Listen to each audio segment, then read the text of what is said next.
reality is they that live godly shall suffer persecution. And you don't get to pick when or how or what the suffering is, but it still happens.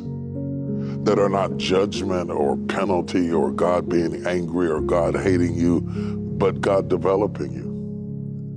That you don't get everything just because you go to a class or hear a sermon. You have to live these sermons out in your life, both the hearer and the speaker.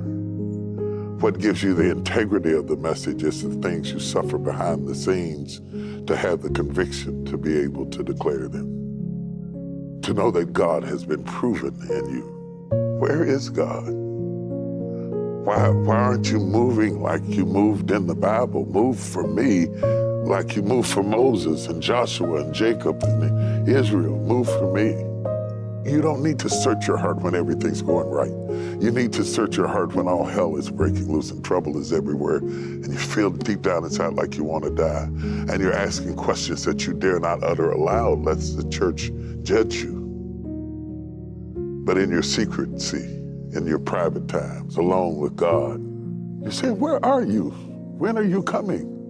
When is a happy ending? That tribulation is a part of training. That crushing and suffering is a part of how God develops us to become what he wants us to be. I didn't understand how to recognize him in trouble, but I kept preaching and I kept serving and I kept going on. And I didn't realize that I was earning my stripes by my battles. You don't get stripes as a soldier if you don't get in a fight. They don't give them to you for longevity or how many years or seniority. They give you the stripes because of the battles you've endured and the things you've been through and the crushing you've gone through. And you find yourself in an emotional quicksand and you wonder if you can get out. Will this be the big one that takes me out? Will this be the big one that brings me down to my knees? Will I be able to stand it emotionally, mentally, spiritually? Do I really have what it takes? Not understanding that God is with you in the pain and in the suffering and in the trauma and the childhood trauma.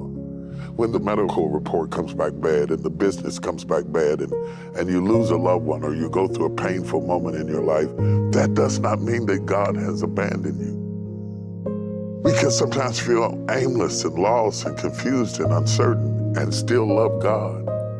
We can feel like God has abandoned us. It's okay. Even Jesus cried out on the cross, my God, why hast thou forsaken me? And if Jesus had a moment like that, then we can expect to have moments like that. I found out that the way God rewards you for passing the last test is giving you the next test. Graduation. You killed the lion, let me see what you do with the bear. You killed the bear, let me introduce you to Goliath. That the way into your destiny is riddled with bloody battles and scars and bruises and hurts and pain, so that when you get there, you will stand there and you will endure because you have been through something. You must understand that joy coexists with suffering. That is what the anointing is made out of. That it's made out of crushing and myrrh and bitterness and sweetness and calamus all mixed together. That if you took away the suffering, you wouldn't be anointed. You have to understand that God knows what he's doing. Joseph told his brothers about his dream. You intended to harm me, but God intended for my good.